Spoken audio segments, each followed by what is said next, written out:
Okay, let's try that again. Hello, baseball fans. Welcome to the eighth inning stretch. I'm AJ. He's Carson. We started the show a minute ago, but I forgot to hit the button to start the live stream. So let's try that again. Carson, you can hear me okay, right? Yep, we are Okay. we are actually on the air this time. We are synced. We were having some audio issues before we came on, so hopefully that's all taken care of. We're all synced up now. Very good. How's everybody doing? Welcome to if you're listening, watching the live stream, or if you're listening to this on demand, we're live like we are every Sunday morning on YouTube, Twitter/X, and Twitch. And don't forget, you can tune in on demand anytime, wherever you get your podcasts at Linktree/eighth inning stretch. Don't forget to follow us on Eighth Inning Pod on Twitter. And for more, including our newsletter/blog, Two Strike Count, which you can get delivered right to your inbox every Monday, Wednesday, and Friday by subscribing for free. Head to eighth-inningpod.com, and if you're so inclined, support the show. Help keep us churning out awesome baseball content for you by supporting the show at eighth-inningpod.com/donate, or if you're watching, using the QR code in the top right-hand corner of your screen. Okay, that's out of the way. Lots to get to. Yeah, it's just been a crazy week. Busy news week. But let's get started. Actually, before we get to the poll results, we always, Carson, we sound like broken records. We've said this a million times, but real quick, we both just want to shout out to our awesome fans. You guys we've said it before, Carson, our fans are the reason we do the show. You guys make this possible. So thank you. Thank you for continuing to show up and show out for us.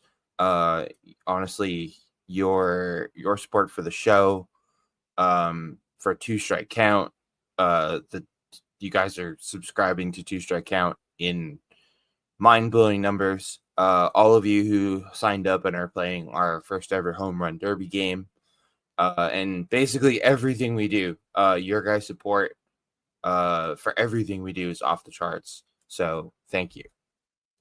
Yeah, couldn't have said it better myself. Not to make the beginning of the episode all mushy, but you guys are the reason we are able to even do the show in the first place. You're the reason we've been able to grow the show like this. So can't thank you guys enough for all of your support throughout everything. Yeah, you guys are the reason that we've been able to grow from, just a podcast. You're the reason, you guys are the reason we're able to do the live stream. Carson, pretty much, I don't know. Basically, all the cool stuff we've added to this, and all the stuff we've done to go from just doing the podcast when we started out to the website, the blog, the live stream. Even the format, even the makeup of the show has all come from our fans. Yeah, absolutely. Buy or sell was an idea from you guys. We literally take your questions in the mailbag. Yep. The mailbag, buy or sell, the poll question, the home run derby game. That was you guys. That was an idea from you guys. Wanting to make things a little more interactive. So yeah. Honestly, you guys rock. You guys are the best. So yeah, like Kurt said, not to start off on too much of a note, but we say it a lot, but as much as we say it, Carson, I don't think we could ever say it enough. Yeah, very true. And again, thank you guys very much. But all right, enough with the mushy stuff. No more mushy stuff. Let's talk about our poll results. So we asked you guys which team has been the biggest surprise / disappointment so far. And in overwhelming fashion, with a whopping 41% of the vote, The Houston Astros. You guys picked the Houston Astros as the biggest disappointment, followed by the Pirates and Tigers as surprises, with Pirates 29%, Tigers 27%. And way down there at the bottom, the Marlins as a disappointment at 3%.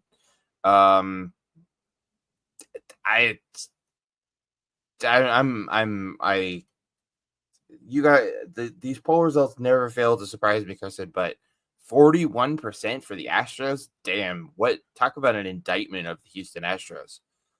Yeah, 41% for the Astros, but how did the Marlins only get 3%? Like, for me, they are right now the biggest disappointment. I mean, I think our fans have just heard us, for lack of a better word, trashing the Astros for these past couple seasons, and they decided to get in on the fun. You couldn't help yourself, could you? No, I really couldn't. I don't blame you. I would have done the same thing.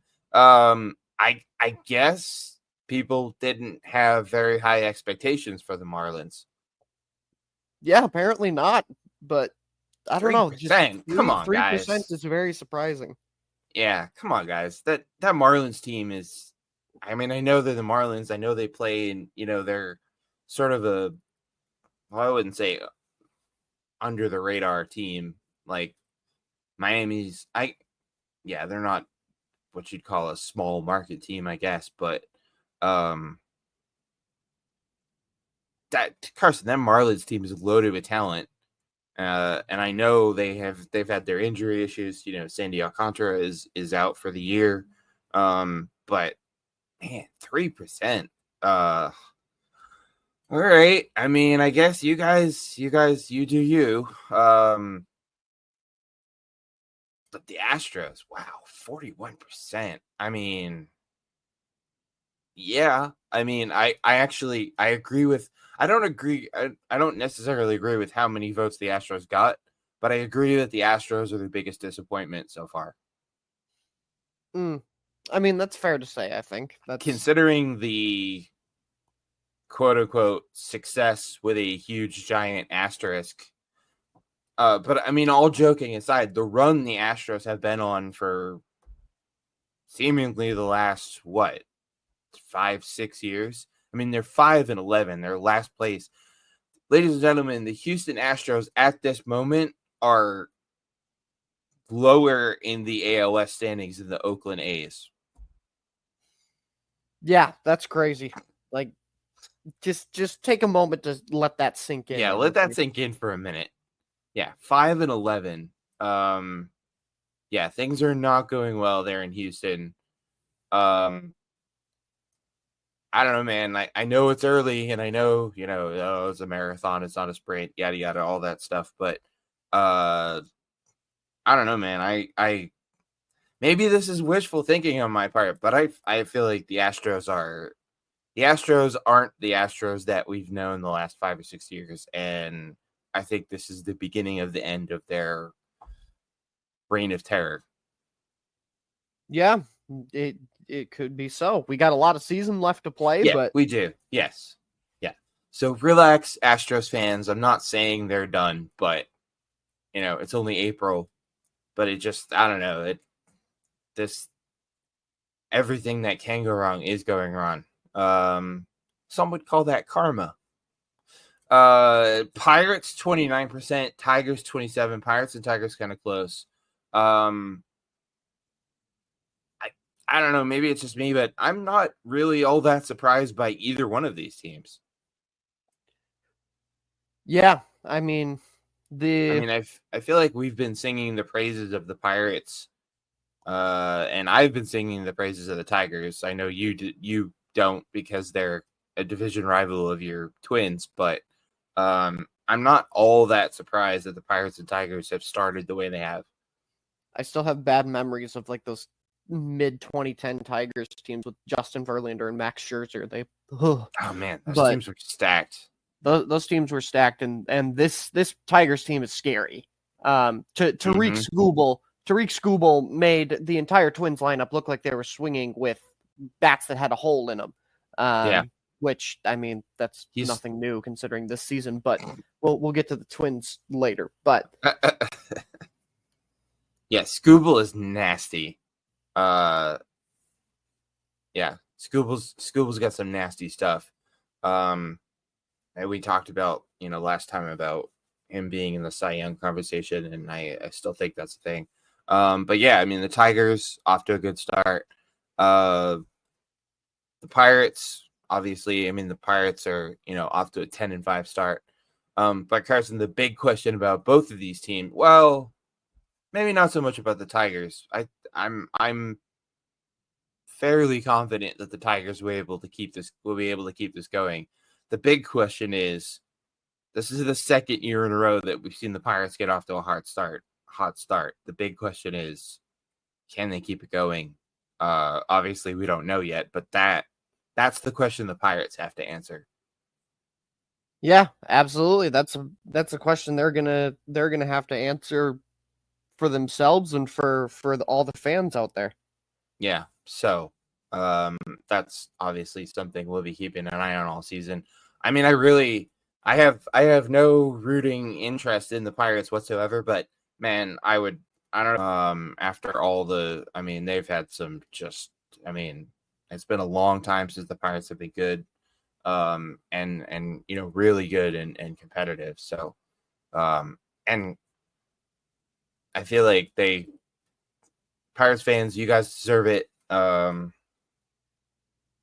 nobody wants to see that beautiful ballpark, PNC Park, empty. So, anyways, and then the Marlins. The Marlins we kind of talked about, but I don't know what the heck is going on down there in Miami, but the Marlins are 3-12. Yeah, Miami's got to get their act together. Like I said, very surprised that it was only 3% of the vote that went with the Marlins, but they got to get their act together, no doubt about. I think 100% of our fans would agree with that. Yeah, they have wow. Yeah, I'm just looking at I've got the standings pulled up here. Yeah, the Marlins have the worst run differential in the National League. Wait, do they have the only team with a worse run differential than the Marlins? The Chicago White Sox. The Marlins have a run differential of -33. The White Sox, sorry White Sox fans, have a run differential of -44. Oh my god.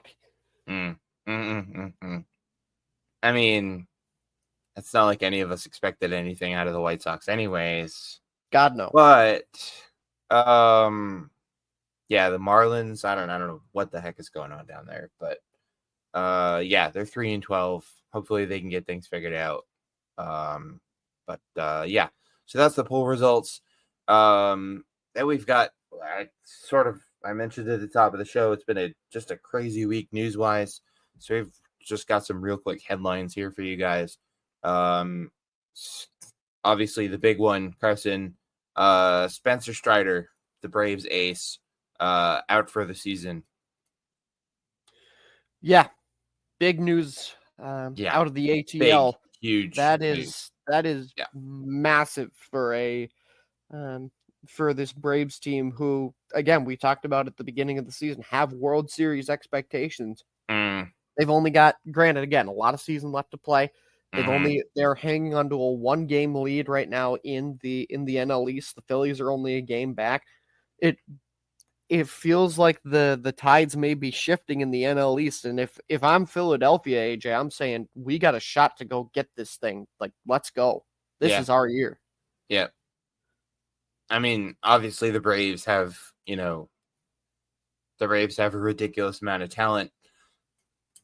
Again, it's early. I feel like the Braves will be okay, but I'm almost kind of thinking that, obviously losing Spencer Strider is not ideal. I think the Braves will be okay for the regular season. They'll probably still make the playoffs. I don't think the Braves win the NL East without Spencer Strider. As long as the Phillies can get their act together. because they're off to another one of they've sort of stumbled out of the gates too, like they have the last couple of years. But I don't think the loss of Spencer Strider will really come back and bite the Braves until the playoffs. Yeah, very true. I mean, we will still definitely, I think, see the effect in Sure. the regular season. And like you said, does this change for me the fact that the Braves won't, like, am I about to say the Braves won't make the postseason? Absolutely not. There's way too much talent. They're gonna make the postseason. But yeah, having a true ace is something that becomes very important, especially in the playoffs. Mm-hmm. Especially if they don't win the division and they have to play, if they have to end up playing in the wild card series. Not having Spencer Strider in, a game 1 of a 3-game wild card series is, yeah, I mean, I don't think you can understate that. So, obviously we wish Spencer Strider, the best speedy recovery. Hopefully he can come back from this. I thought I read somewhere the other day that this is Spencer Strider's second Tommy John surgery. Oh man, is it? Let me look that up. Let's double check that because I'm pretty sure I read that. Let's see. I thought I read that it was his second.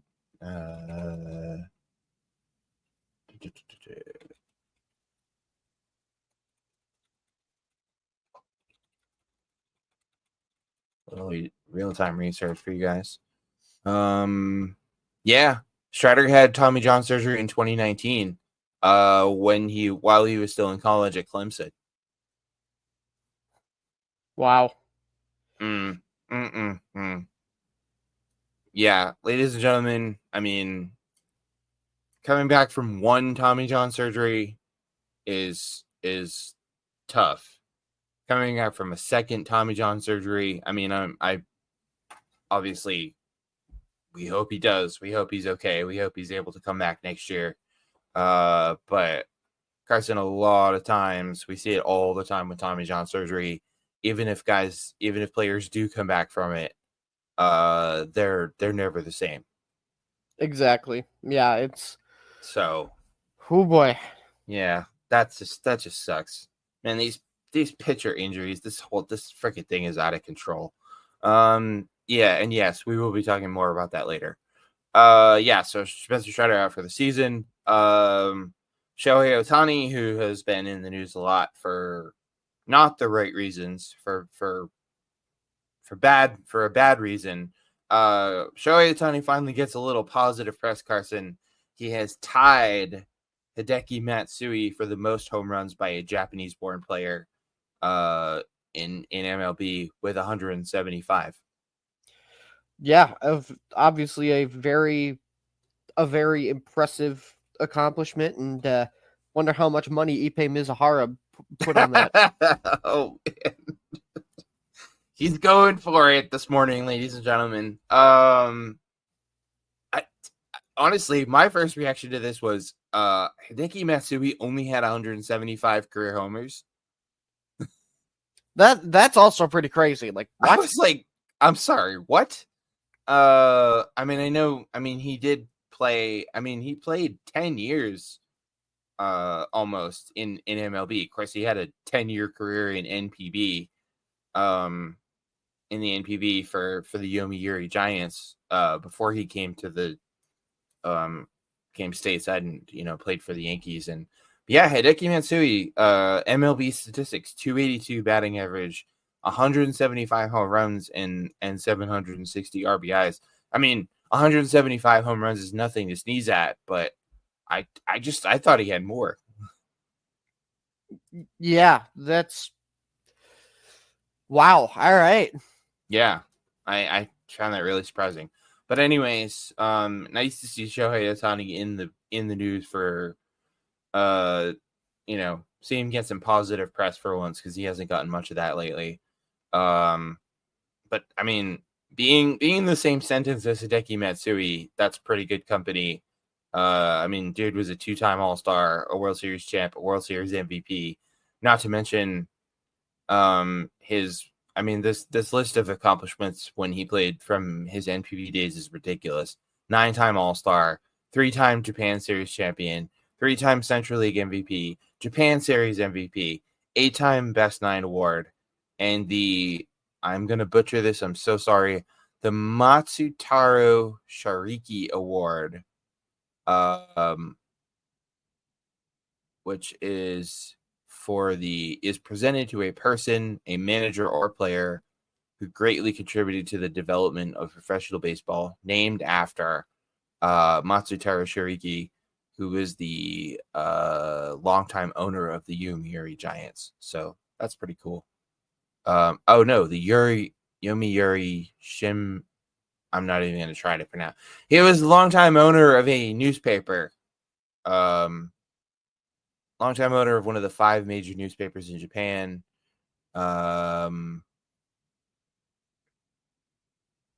Largest newspaper circulation in the world as of 2019.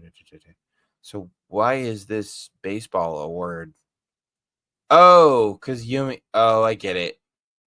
Yomiuri, they own the Yomiuri Giants. Okay.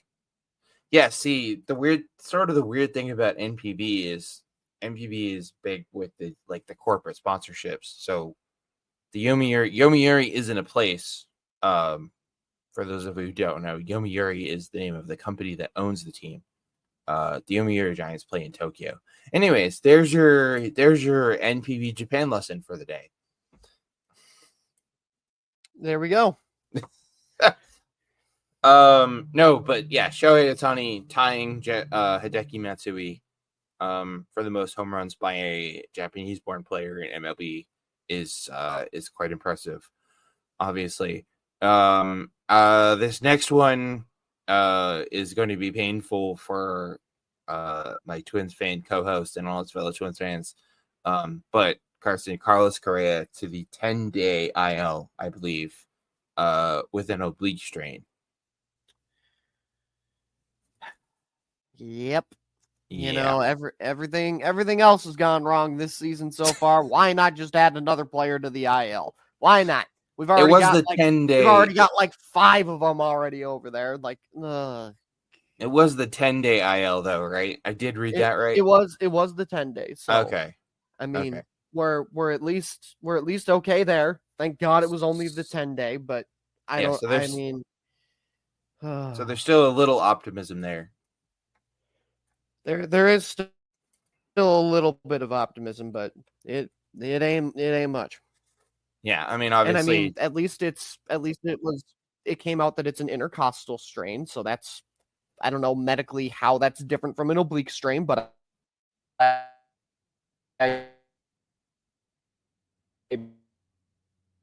trust this better than it, but yeah.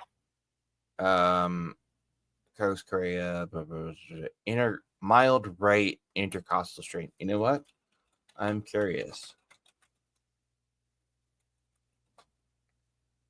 Intercostal muscle strain, also known. Also known as a pulled rib, is a painful condition that occurs when the muscles between the ribs become overstretched or torn. Ow. Yeah, no matter how you slice that, that's pain. That's just straight up pain. Oh. That just, yeah. That doesn't sound like fun. I mean, again, at least it's only the 10-day IL, so hopefully but I mean, obviously being without Carlos Correa even for 10 days is not ideal for the Twins. And last but not least, we'll end on a happy note. Salvador Perez of the Kansas City Royals knocked his 250th career home run, that's an accomplishment. That's quite the accomplishment. 250 career homers. Yeah, absolutely. For Salvador Perez, who, I mean, you talk about a guy on the Mount Rushmore of Kansas City Royals. For me, it's very hard pressed to find 3 guys that you can name before you name Salvador Perez. Yeah, no, he's definitely up there. He is definitely on the Mount Rushmore of Kansas City Royals. Yeah. Kansas City Royals, Mount Rushmore, huh? I think I would go Salvador Perez, George Brett. Duh, Obviously. that one goes without saying.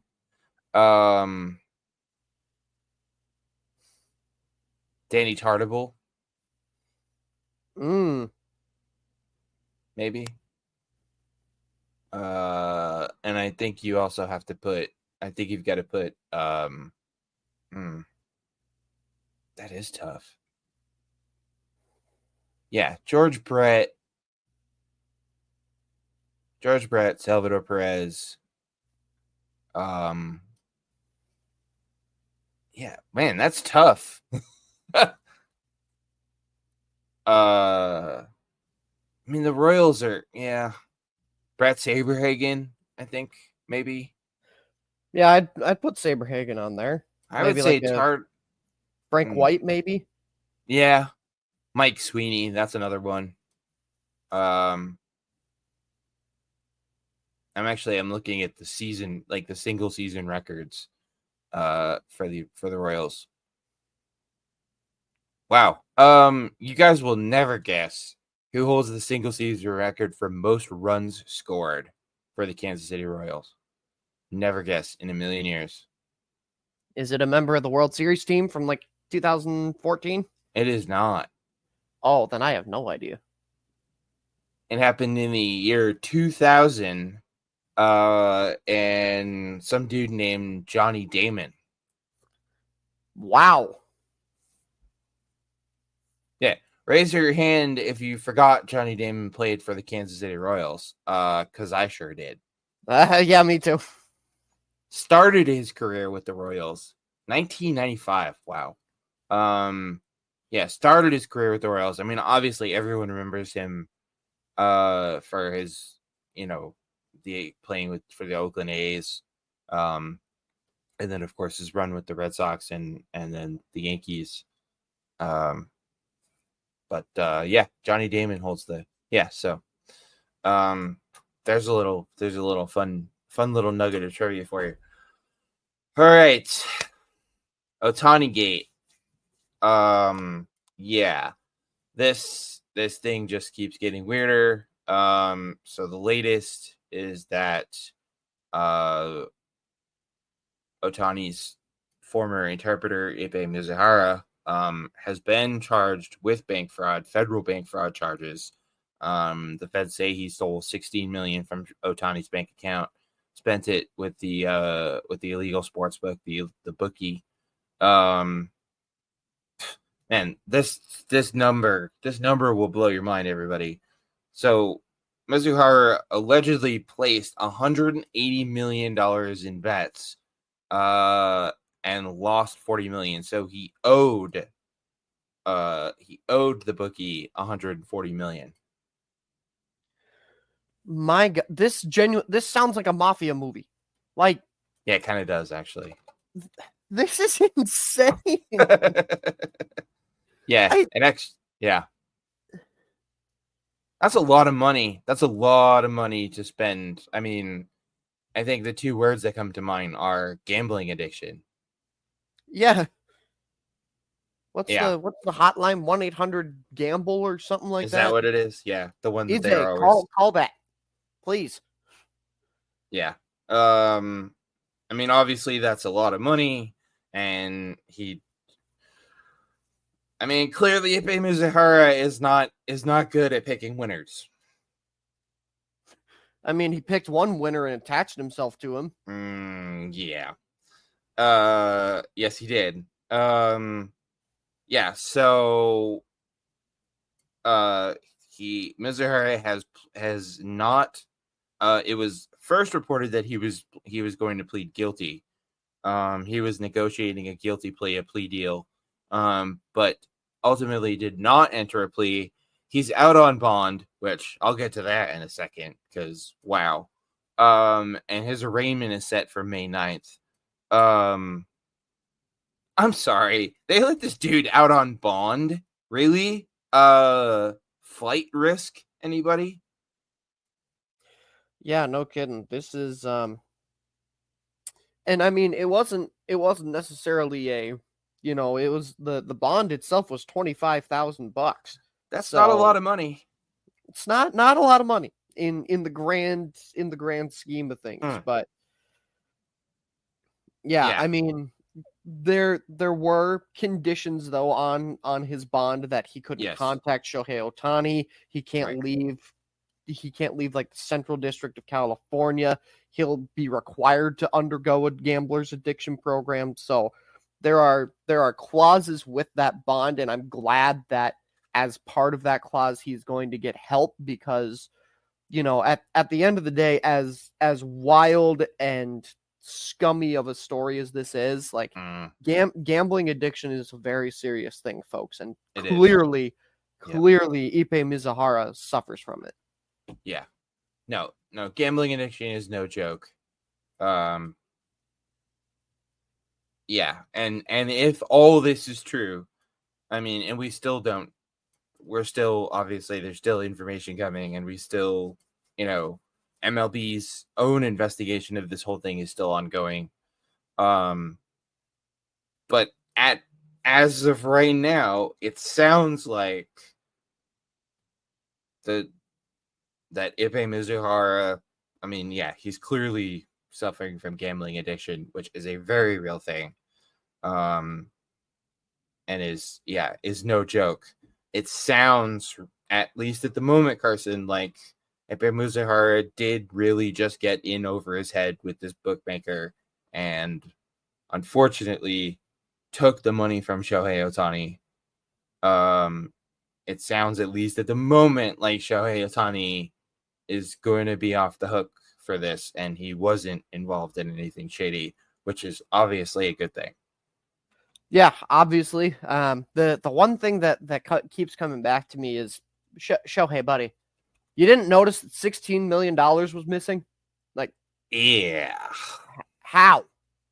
Like, I notice when there's like $5 missing from my bank account. We're talking about 16 million. Dude, I said the exact same thing to one of my coworkers the other day. We were talking about it. We were talking about this. One of my coworkers is a Dodgers fan, so this is obviously, you know, hitting a little close to home for him. And we were talking about that, and I said, I am by no stretch of the imagination am I rich. I'm not a millionaire like Shohei Ohtani. But yeah, I noticed when, geez, where did that $5 go? What did I spend it on?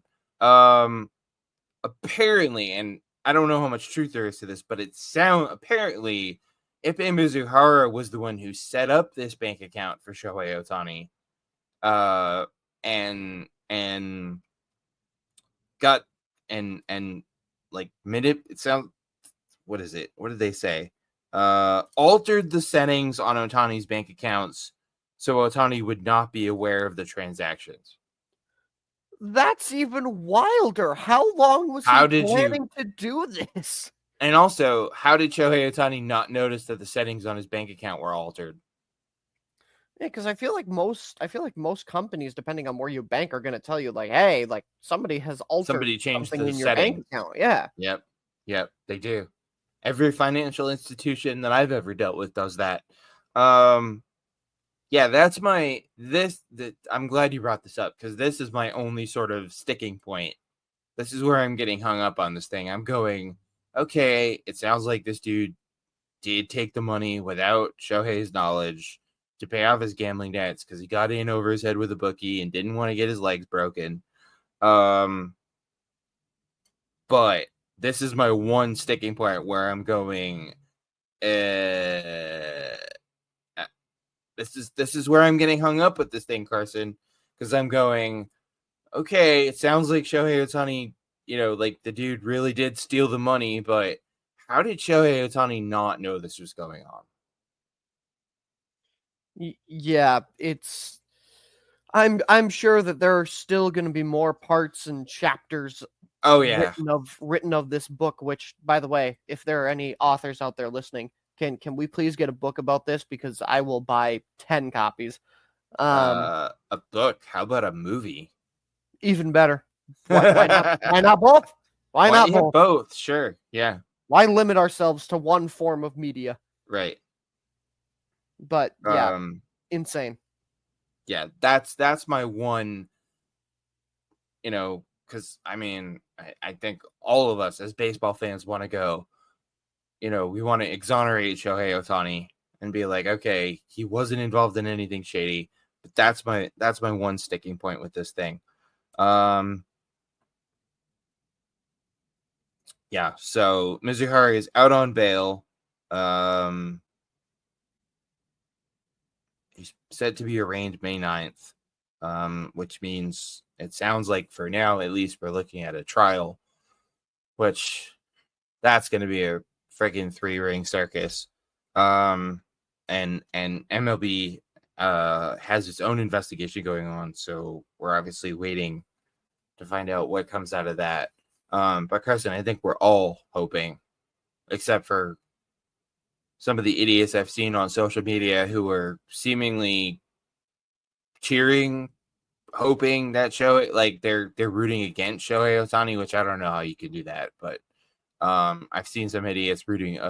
Basically, like, sounds like they're hoping Shohei Ohtani was mixed up in something shady. But most of us are hoping, obviously, that Shohei Ohtani was not involved in anything shady, and that when the dust settles, he'll be cleared. Yeah, absolutely. That's always the hope when in something like this, especially where there's a lot of money on the line and a lot of lives altered. Yeah. Yeah, so we're all hoping that that Shohei Ohtani at the end of this, but just kind of a last thing on this. Let's fast forward and Mizuhara, it does come to light that Mizuhara did this on his own, that Shohei Ohtani wasn't involved. Shohei Ohtani's cleared. Because it doesn't sound like the feds, it doesn't sound like Shohei Ohtani is being looked at by the feds at all, which is a good thing, obviously. But after MLB's investigation is over, and okay, Shohei didn't have anything to do with this. He didn't know, that it was going on. I hate to sound cynical, but I kind of feel like even if Shohei is exonerated of all this stuff, I feel like there is just going to be this cloud of suspicion that follows him around, even if he's cleared. Yeah, I mean, I would agree with that 100%. Which sucks, but I don't know. Anytime anything like this happens with sports, with athletes, we've all seen it. We saw it with the Tom Brady and the, Tom Brady people are still, suspicious of Tom Brady, stuff like that. So I don't know. We'll see. But yeah, anyway, so that's kind of the latest on Ohtani-gate, and obviously we'll keep you guys updated on everything going on with that here on the show, and also on Two Strike Count. By the way, if you haven't subscribed to Two Strike Count yet, what the heck are you waiting for? Go to eighthinningpod.com/Two Strike Count and subscribe. That way you get every new edition delivered right to your inbox, and that's the best way to make sure you never miss it.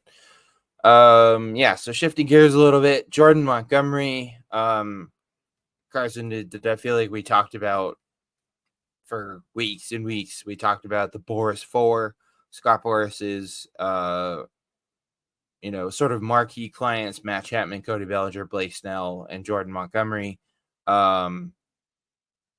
all ended up with deals way below their sort of free agency projections.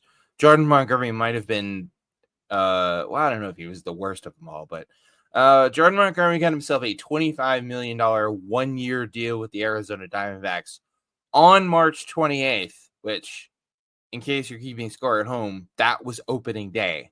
Scott Boras completely mismanaged and botched the negotiation for all of his clients, especially Jordan Montgomery.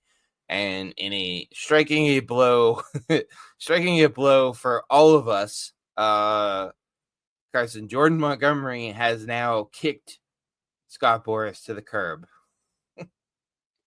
Jordan Montgomery, you are the smartest man in baseball. Congratulations. Yes. I mean, you know,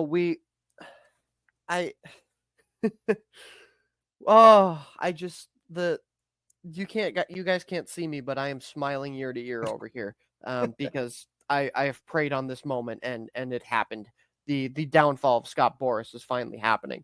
Yeah. I'm so happy that a player has finally wised up and realized that, like, there is no doubt about it. Scott Boras cost Jordan Montgomery money. No doubt in my mind that man cost him money. He has cost every single one of his big four clients money. They all ended up signing deals for way less than what the reports were that they had initially wanted. And it's just, I hope that this is the start of more players realizing that Scott Boras is in this business for himself. He does not care about the players. This is for him to get the most notable clients, and teams even say, I can't remember who it was, but it was maybe it was in Carlos Correa's introductory press conference, but one of the players that is a Scott Boras player, the front office said, well, we made it. We negotiated a Scott Boras deal. Like, front offices hate negotiating with this guy. And hopefully this is the start of players jumping ship and either, going to agents who give them a little bit more power and go after what they want and not drag it out to put on their own little show. But kudos to Jordan Montgomery, because it's a big step. Yeah, this is huge. The impact of this and the significance of this cannot be understated. It's pretty rare that we see I'm sure players change agents all the time and we just don't hear about it. But for a big name like Jordan Montgomery to do this, it's huge. Jordan Montgomery had $25 million 1 year deal with the Diamondbacks, but Scott Boras completely, he screwed all of his big four clients.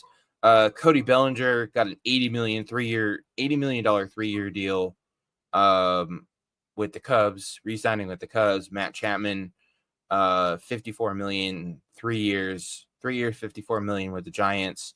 And Blake Snell, a 2-year, $62 million deal with the Giants. All way below, not just projection, Carson, but all of these years were way below what any of these guys are worth. Exactly. And not even that. I'm doing a little real-time research on my end on a CBS Sports article. There are pitchers that are mid-level guys that are getting more money. Like Chris Bassett has a 3-year, $63 million deal. Taijuan Walker, 4 years, $72 million deal. Jameson Taillon, 4 years, $68 million. Like, these are all guys who, no disrespect to all three of them, all great pitchers in their own right, but Jordan Montgomery is better than all three of these guys. Yeah. And so is Blake Snell. Yeah, they're no Jordan Montgomery. At least Blake Snell got a 2-year, $62 million deal. But the other thing about all these deals, they're all basically 1-year deals, because after the first year, these are all contingent on options. Yeah, that's the even crazier part of all this. Freaking ridiculous. These all have options in them. Yeah, it's ridiculous. Yeah, and throughout this whole thing, Scott Boras blamed free agency was definitely slower this winter than it has been in years past. There's a lot of factors that play into that. There's the whole TV rights deal thing that's going on, and there's other stuff. These teams are facing uncertainty about their revenue streams from their regional sports network, because the whole Diamond Sports thing is still going on. But Scott Boras Scott Boras blamed everybody. Scott Boras accepted zero responsibility for any of this. He blamed everything on all these outside factors, which I'm not saying the outside factors didn't play a role, Carson, but the lion's share of the blame for this falls on Scott Boras. Yeah, absolutely. And like you said, we can't 100% blame the owners of teams. We can't 100% blame Scott Boras, but right. There's definitely shared blame for sure. I'm sure on both sides, but I don't know. Scott Boras to me seems like he is in the business for himself and not for what is best for his players. He's always been in the business for himself. This is this is not news to anybody. Anyone who follows sports, and it's not just baseball, because Scott Boras represents clients in other sports too. Scott Boras has always done this. This is not new for Scott Boras. Sure, people were blaming the owners. But Carson, I think most of it was, kind of like you hinted at earlier, that these owners were, the owners are done with Scott Boras. They've had enough of his shenanigans. Yeah, for sure. I think everybody's done with Scott Boras at this point. Well, hopefully, here's hoping that his other clients, Cody Bellinger, Matt Chapman, Blake Snell, who else has he got? I think he's got Juan Soto. He's got Pete Alonso, Corbin Burns. Hopefully, they all look at what Jordan Montgomery has done and go, yes, that's a good idea. We're done, Scott. I'm going to go find myself a new agent. Yeah. Hopefully. Hopefully. Nothing yet. No word of that happening yet, but hopefully Scott Boras' other clients look at this situation, look what happened to Jordan Montgomery and go, yeah, this guy sucks. This guy's a terrible agent. He doesn't care about me. He only cares about himself. And they jump ship because and this is maybe even a little more significant for Jordan Montgomery because he only got that 1-year deal. Chances are Jordan Montgomery hits free agency again this winter. And having somebody other than Scott Boras, having an agent who actually gives a damn about you, is obviously, that's what you want if you're going to hit free agency, again, this winter. So, that's just good news all around. Scott Boras sucks and good for Jordan Montgomery. And if I could, I would buy Jordan Montgomery a beer for doing this. So from Jordan Montgomery, the other big thing going on, obviously, everyone's been talking about Jackson Holliday, #1 prospect in baseball, made his MLB debut for the Orioles a few days ago here. Not off to the greatest of starts at the MLB level. Carson, I think last check he still had yet to record a hit. But that may be to be expected. I mean, obviously, making the switch from AAA to MLB, that's obviously that's a big adjustment facing major league pitching as opposed to minor league pitching and that sort of thing. But it's just kind of got me wondering, like, what can we genuinely expect from Jackson Holliday? I mean, is this kid going to be as good as advertised? And the other thing is how much pressure on him to live up to the hype? I mean, it's sad that there's a lot of pressure and I'm sure people are already laughing and being like, oh, he's a bust. Like, lay off, everybody. It's been 3 games. Yeah, right. Relax. Let's go ahead and take a quick chill pill here. Like, come on. It's 3 games into his MLB career. The kid's 20 years old. He still has all the talent in the world. I trust the Orioles. They know what they're doing in terms of building prospects.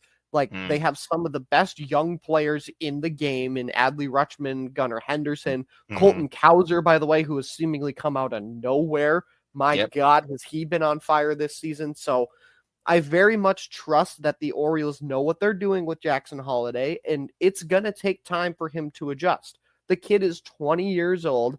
Everybody just needs to chill out, let him have a few games to kind of get his feet wet, and I'm sure that he's going to end up being just fine. Yeah, he's played in he's played in what? 3 games, right? 3 games, 11 plate appearances. Yeah, I mean, he's 0 for 11. Okay, he does have an RBI. He has scored a couple of runs. But yeah, I haven't seen anyone calling him a bust yet. But if I do, you best believe that me and that individual are going to have words, because you can't call a player a bust after 3 games, especially like Carson so eloquently pointed out. The kid's 20 years old. And yes, he tore it up in AAA, and that's why that's why the Orioles called him up. No, I think he's going to be just fine. I think we can expect him to be. I mean, I don't see any reason to expect anything other than him being just as good as advertised, and maybe even better. Yeah, absolutely. Like I said, the Orioles are. If you are a young player right now, there is no better organization for you to get drafted to than the Baltimore Orioles. I believe that to my core. Maybe the Texas Rangers. Maybe. The Rangers have done pretty damn well with their young players too. But yeah, I mean, the Orioles right now are sort of like the gold standard for drafting and developing prospects. I mean, you already mentioned the names: Gunnar Henderson, Adley Rutschman, Colton Cowser, now Jackson Holliday. Plus, they've still got a bunch of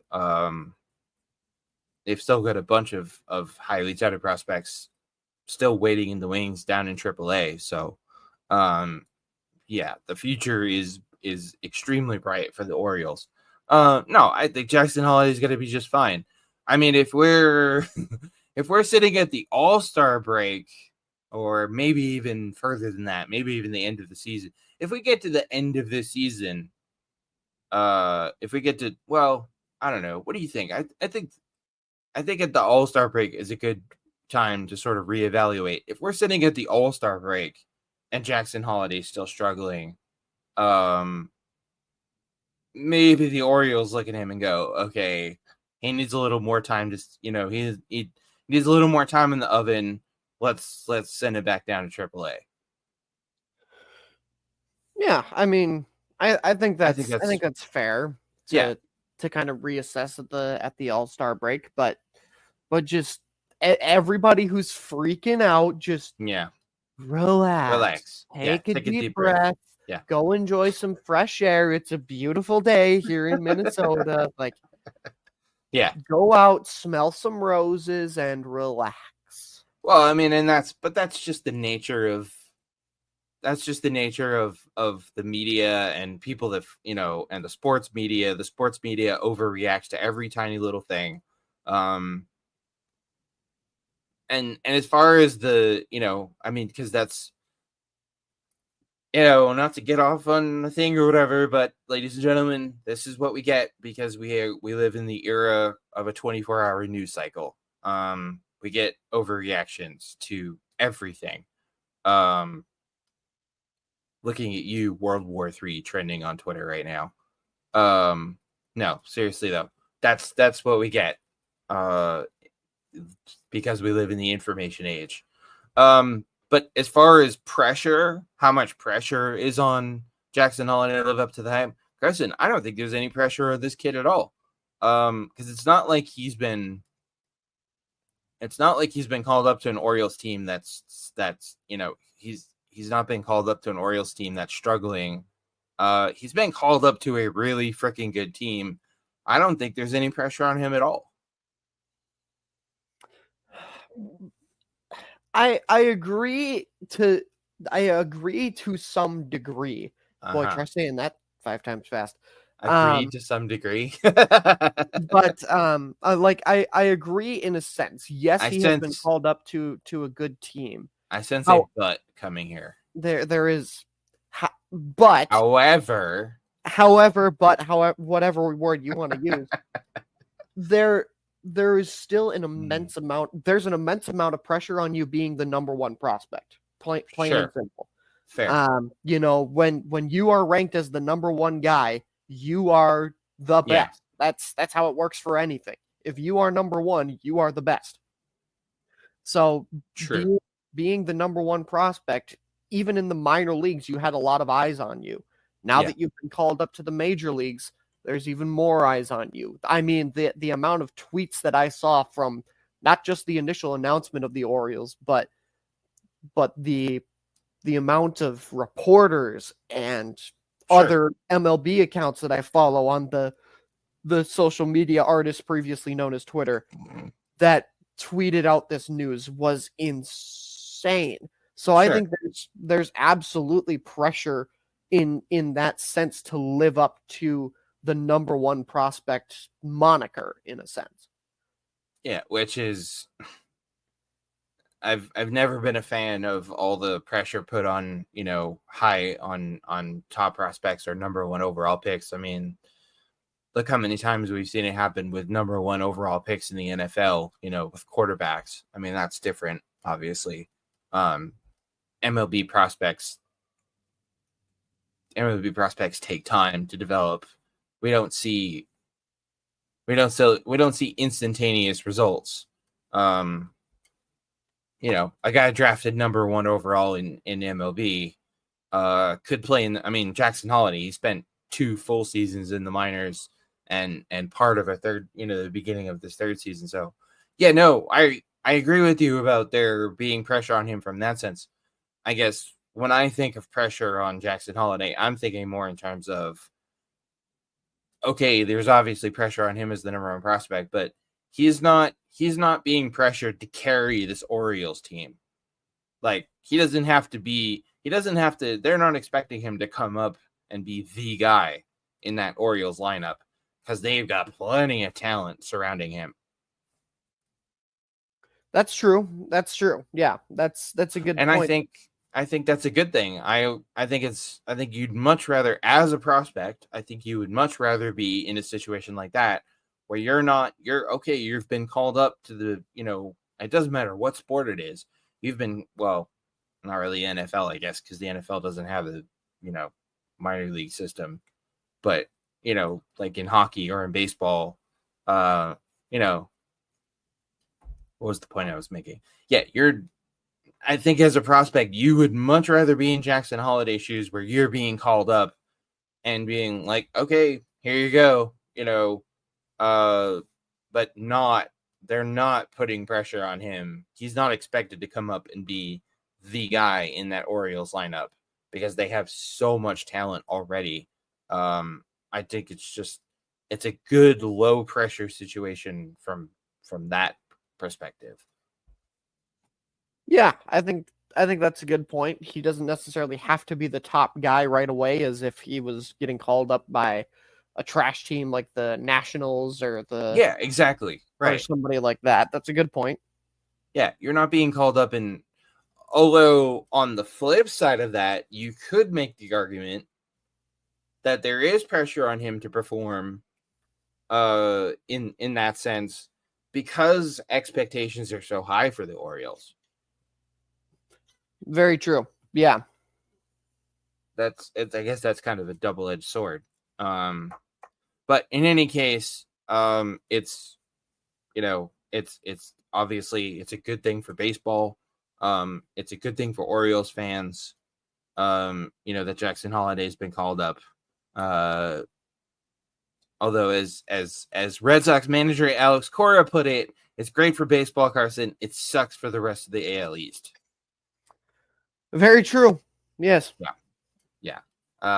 This kid, I have a feeling, is going to make life miserable for the rest of the American League East and the rest of the American League, hopefully for a long time to come. So anyways, all that aside, congrats to Jackson Holliday getting called up, making it to the show is nothing to sneeze at. That's a huge accomplishment. And I don't know, but I mean, I'm just kind of rooting for him. One, because he's just going to be such a fun player to watch, and two, I was always a big fan of his dad, Matt Holliday. So, yeah. Anyways, so that's where we are with Jackson Holliday. All right, let's play some buy or sell. Carson, we were talking about surprising teams earlier. We didn't include the Kansas City Royals in that list of surprising teams because I don't think. Well, I mean, yeah, there's probably some people that are surprised at how well the Royals are doing. They're 10-5, first place in the American League Central. And they are looking. I know you don't want to hear this as a Twins fan, but man, the Royals look so freaking good right now.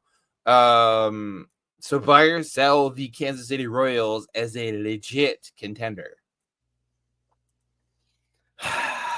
You just gotta torture me this episode with the Correa thing and talking about the Tigers as a surprise. Hey man, I don't control what happens in the news. I know you don't make the rules. Whatever. With that being said, yes, Kansas City has been on an absolute tear as of late. They are looking very scary, but as a legitimate contender, I still feel like they're a little ways away. They're on the right track, but as a legit contender, I can't say that right now. So I have to sell this. Fair enough. Taking the practical approach, the pragmatic approach. I think one of the most underrated, sort of one of the statistics that kind of only us baseball geeks really pay attention to is run differential. And by the way, props to ESPN for having run differential listed on their standings, on the Major League Baseball standings. That's cool. I love that. But run differential, ladies and gentlemen, is a very good indicator of how a team is playing. Run differential, Carson, I think you would agree, and a team's record in their last 10 games. I would agree with that. Those are both really good. Those are both very good indicators of how a team's playing. Ladies and gentlemen, the Kansas City Royals have the best run differential in all of baseball right now. They're at a plus 38, which is 5 runs better. The next best run differential in baseball right now is the Milwaukee Brewers. Wow, who saw that coming? Brewers have a plus 33. No, the Royals look really freaking good. I don't know though. Legit contenders. I'm selling. I'm gonna sell this for the moment. Because I do think, like you said, they're not quite there. But if they're still in this position come the trade deadline, watch out. Because they will be buying at the trade deadline. And they'll be making some moves. But yeah, I think you're right. I think for now, for right now, for the moment, I think I have to sell this. But man, are they close? They're right there. Carson, I might go as far. I feel like right now, I feel like the Kansas City Royals, I think they have a chance to be this year's version of the Diamondbacks. I mean, it's certainly possible. Absolutely. And I think they could go on a run like the Diamondbacks went on last year. I mean, obviously it's still early. It's only April. So we'll see. But yeah.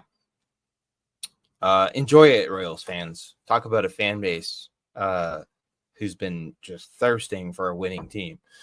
Yeah, it's been a long time since the Royals were in the mix. Was 2014, right? Yeah, I think that was the World Series year. Was that the World Series, the year they beat the The year they beat the Mets in the World Series, right? 2015. They went to the World Series in 2014. That was the year I think they lost to the Giants when the Giants were doing their whole that weird like every other year winning the World Series thing. Yeah, they lost to the Giants in 2014 and then they beat the Mets in 2015. So yeah, anyways. Switching gears to my beloved Red Sox. Cedane Rafaela got himself paid, the 23-year-old, the youngest player on the Red Sox roster, got himself an 8-year contract extension. Yeah, wow. 8 years. What was the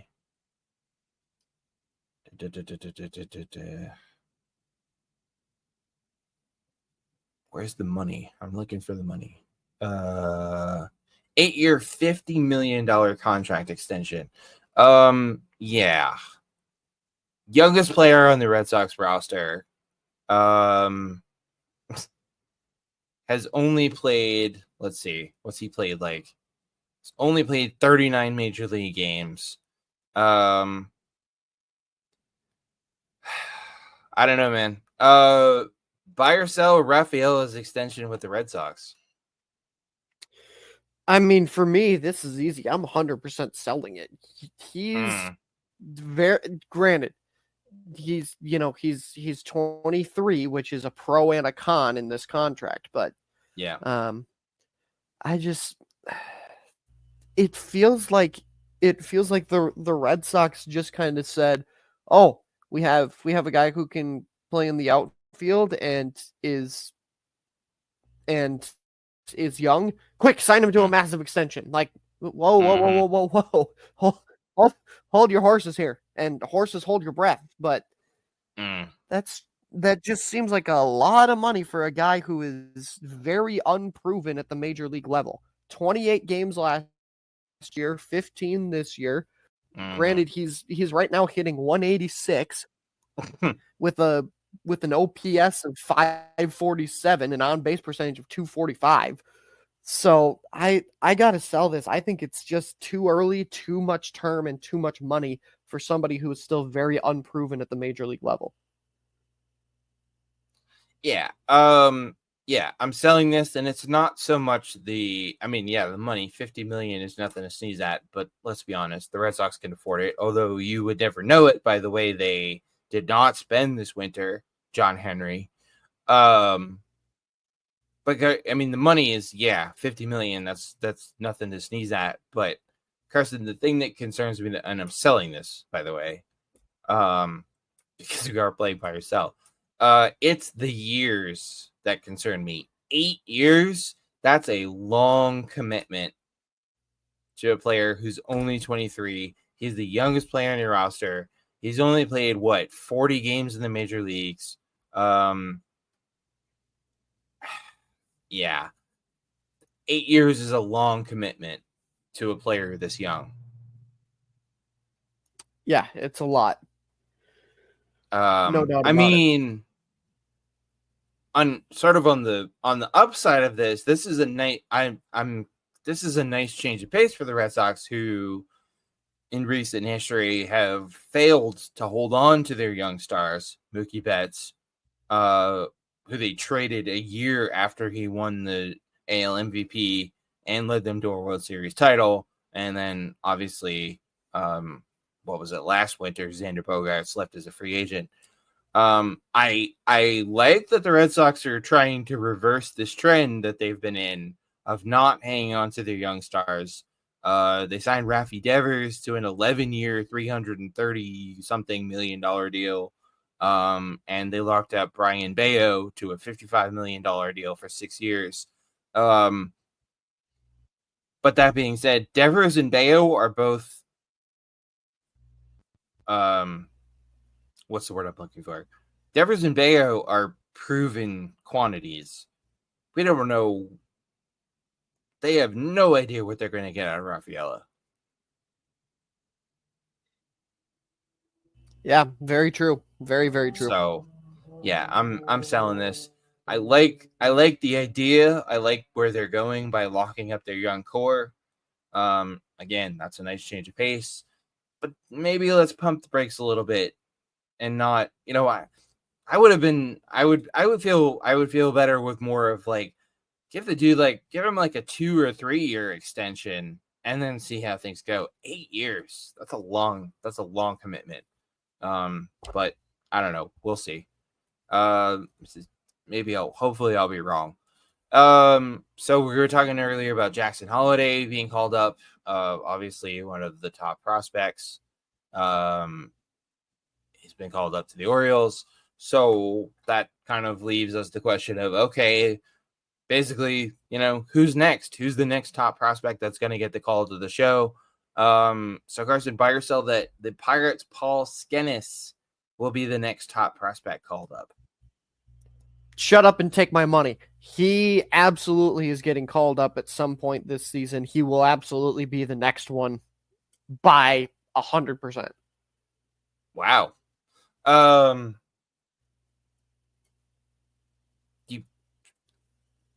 Wow.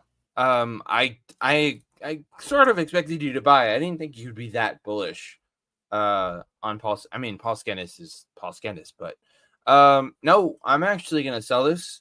Ladies and gentlemen, you heard it here first. The next top prospect who will be called up, or I guess in this case recalled, will be the Cubs' Pete Crow Armstrong, who last year in 107 games between AA and AAA had a slash line of 283, 365, 511, 26 doubles, 20 homers, 82 RBIs, 37 stolen bases, and oh, by the way, can flash the leather.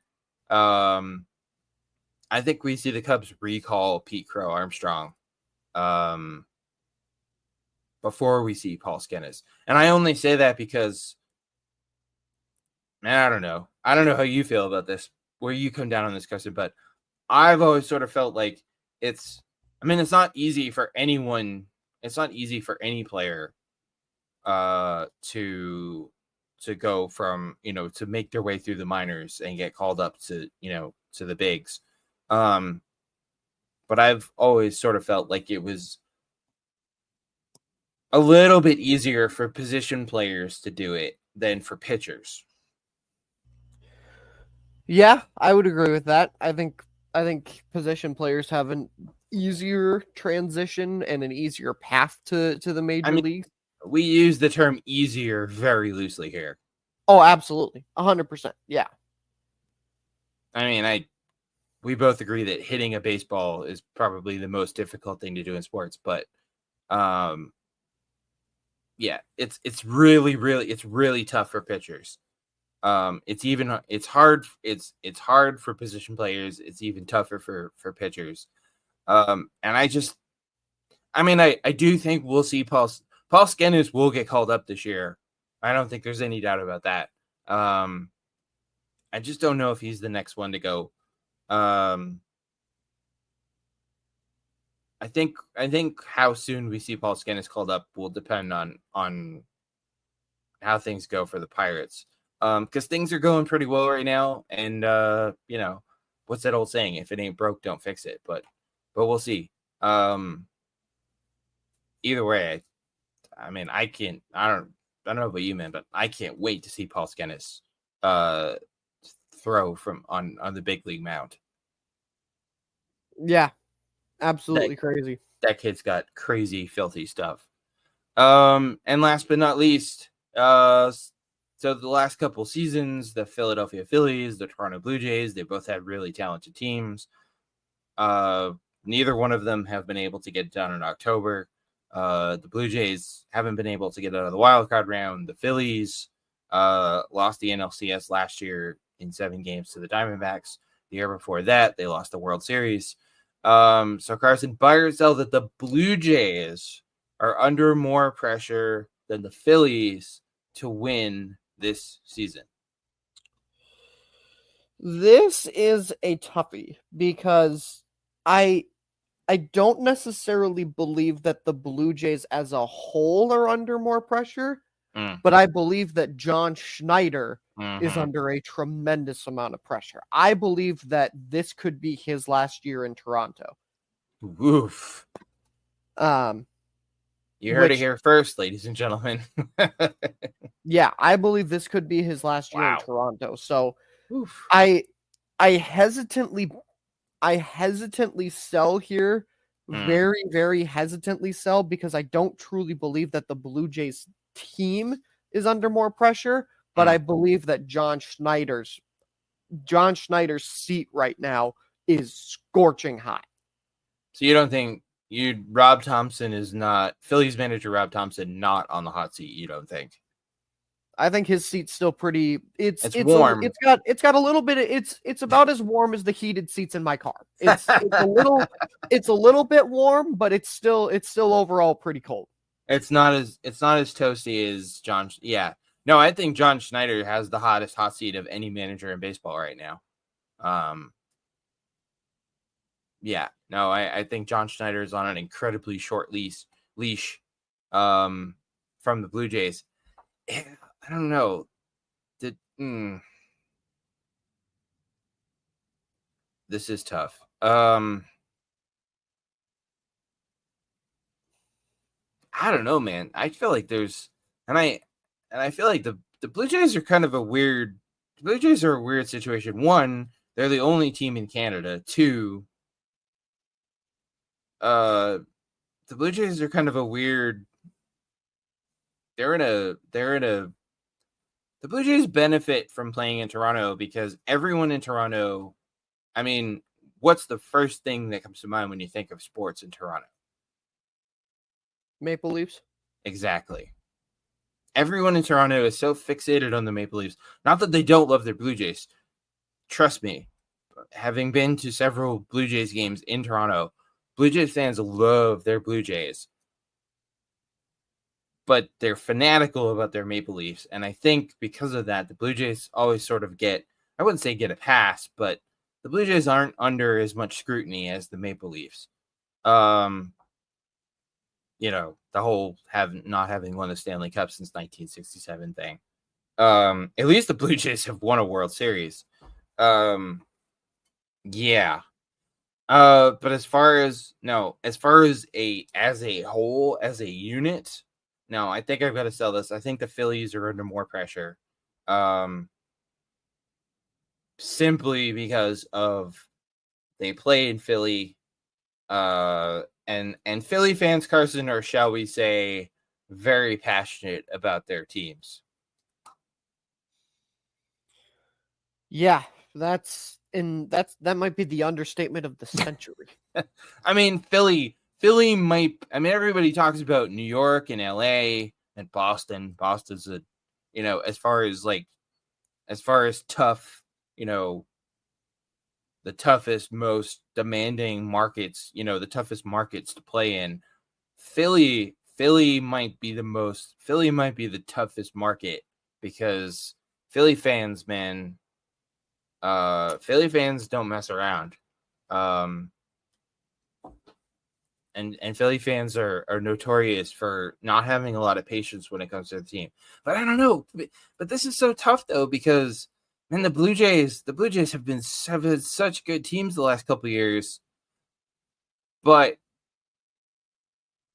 even with as much talent as the Blue Jays have, Carson, I just don't feel like there's a lot of expectations, not just from their own fans, but from baseball fans in general. I don't think I've seen one person I don't think I've seen anyone in the last couple of years pick the Blue Jays to win the World Series. Yeah, I don't think so. I've seen a ton of people the last couple of years pick the Phillies to win it all. Which again is just really, really interesting to me. Yeah, no, I think the Phillies are under more pressure because they get more media attention. The Phillies get more national media attention. And because of the market they play in, and because of how, the expectations that their own fans have for them also, I think the Phillies are under more pressure. But I don't know. I think even if the Phillies don't get it done this year again, I don't think Rob Thompson gets the axe. I think if the Blue Jays, and I think maybe we talked about this when we did our season preview, I think the Blue Jays, if you're John Schneider, Carson, I think you've got to get the Blue Jays at least to the ALCS. I'd agree with that. In order to get yourself, in order to keep your job, basically. So, I don't know. We'll see. Yeah, so that's buy or sell. All right, everybody, time for the mailbag. And don't forget, you can don't forget to drop us a line at eighth-inningpod.com/mailbag or at eighth-inningstretch@gmail.com, and we just might read your message on an upcoming episode. So we start with Tyler B, who wants to know, what do you think it'll take to solve the pitcher injury problem? Well, first and foremost, the league needs to acknowledge that it's a problem, because Yes, to my knowledge, Rob Manfred has adopted the hear no evil, see no evil, speak no evil, and yes, has just not acknowledged that it's a problem. So that's step one is to do that. Step two, we got to take a look at this whole pitch clock thing. We got the pitch clock is good. It is the pitch clock, but we got to take a look and see how, I don't know what exactly it's going to take, if it's doing some studies or what, but we got to take a look and see, for whatever reason, why ever since it was implicated, there have been all these pitcher injuries. That's the biggest thing. But step number one, we need to acknowledge that it's a problem. Yeah, and I think I saw it. I was reading a thing the other day that was saying that Major League Baseball they are in fact doing a study into all these pitcher injuries, which is good. But no, you're right. I haven't heard or seen Rob Manfred come out and acknowledge this yet. Yeah, I mean, I think looking at the pitch clock, I think maybe the pitch clock needs to be longer, to give pitchers a little more time, a little more, sort of recovery time in between pitches. I don't think that's the worst idea. But I think this pitcher injury issue goes deeper than just Major League Baseball. I think this is starting at, the lower levels of baseball, where players are coming out of high school and coming out of college and being told by their, being told by teams, velocity, speed, spin rate, velocity, spin rate, speed. I guess velocity and speed are kind of the same thing, but Carson, their pitchers are having way too much pressure put on them, and teams are putting way too much emphasis on velocity and spin rate. And guess what, everybody? That puts strain on your arm, and your elbow, and your shoulder. Yeah. Yeah, absolutely. I mean, that's more of a long-term solution. I mean, changing that philosophy that's a big deal. That's going to take a lot of time. But yeah, no, I agree. In the short term, MLB and the Players Association need to get together and, one, acknowledge that this is an issue, and two, do whatever it takes to fix this, because, Carson, it's not good for anybody to have these pitchers, dropping like flies. No, it does nobody any good. It doesn't do the fans any good. It doesn't do the players any good. It doesn't do the organizations any good. Yep, exactly. So hopefully, we get to see that figured out and taken care of sooner rather than later. Jimmy M. Joe Girardi said Aaron Judge and Derek Jeter are similar as Yankees leaders. Do you guys agree? Oh, this one's interesting. Because I feel like this is a question that I shouldn't be answering, because we don't know what, we don't really know what all goes on inside of one of the most important aspects to being a leader in sports, that being the clubhouse. True. But from everything I've seen on the field, I have no reason to disagree with Joe Girardi here. So Girardi said, I think they're pretty similar. Joe Girardi compares Aaron Judge's quiet leadership to club icon Derek Jeter.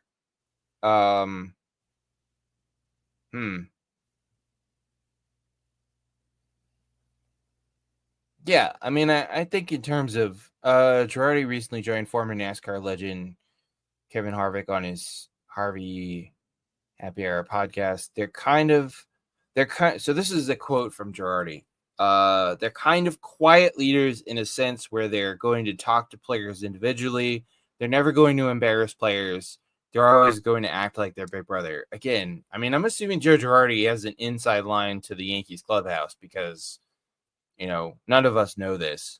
I mean, Aaron Judge, I used to love to watch him because he would wait on the corner of the dugout until everyone got in the dugout, and then he would go down the stairs to Girardi. Both Judge and Jeter have a great understanding of the game and how the media works. It's more of a not in your face type of leadership, more of a loving leadership, and I think they're pretty similar. Okay. Yeah, so I mean, again, we're not privy to what goes on in the Yankees clubhouse, but apparently Joe Girardi is as a former Yankee and former manager. Yeah, I mean, I think it sounds like a fair comparison to me. Yeah, and again, like Joe Girardi probably knows millions of things that we don't. So sure, sounds fair to me. Yeah, it seems like a fair comparison. Derek Jeter, did always seem like sort of a strong, quiet type leader. Not Derek Jeter, never seemed like an in your face kind of guy. And Aaron Judge sort of feels the same way. I mean, obviously he's a Red Sox fan. I was never a great fan of Derek Jeter, and I'm certainly not a great fan of Aaron Judge. From a rival perspective, but Carson, I always respected the hell out of Derek Jeter. I similar. Wow, I can't talk. I also respect the hell out of Aaron Judge, and even though I sort of grudgingly enjoy watching. I grudgingly enjoyed watching Derek Jeter play, because he was phenomenal, and I can't say that word. I feel like Stephen Fry over here trying to say Paca did it. Yeah, I can't do that either. And it's kind of the same thing with Aaron Judge. I grudgingly enjoy watching Aaron Judge play. I like seeing him do well, except when he plays against the Red Sox. So, yeah, no, I think it's a fair comparison. For those of you who didn't get that reference, so Stephen Fry did the narration for the Harry Potter audiobooks, and there is a phrase in the books where Harry puts something in his pocket, and when Stephen Fry was recording, he couldn't say the words Harry pocketed it. Anyways, that's just kind of a random pop culture nugget there. Yes, baseball. Sarah H, if you could have any current player on your favorite team, who would you pick and why? I'm just kidding. This ain't hard. Shohei Ohtani. But obviously. Oh, come on. That's such a cop out. That's the obvious answer. All right, fine. You want me to pick somebody other than Shohei Ohtani? Yes. All right, fine. If I were to pick somebody other than Shohei Ohtani, you know what? Give me Gunnar Henderson. All right, that's a slightly less safe pick. What do you mean slightly? What do you mean slightly? That is a less obvious pick than Shohei Ohtani, so I will give you credit for that. This is not an easy question. No, not Because by any means. if you look up like I just did, if you look up the best MLB players under the age of 25, because I feel like if you're gonna take a current player, chances are you're gonna take a younger player, a guy who's got some years, some miles left on the tires. Oh man.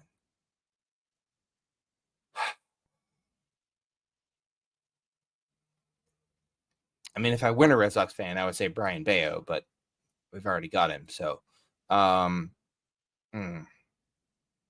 Tristan Casas. I honestly, well, since Carson already took Gunnar Henderson, and I feel like you would all be extremely disappointed in me if I said Julio Rodriguez, as I feel like that would be my no-brainer. That would be talk about a no-brainer. Yeah, that would be my safe pick. I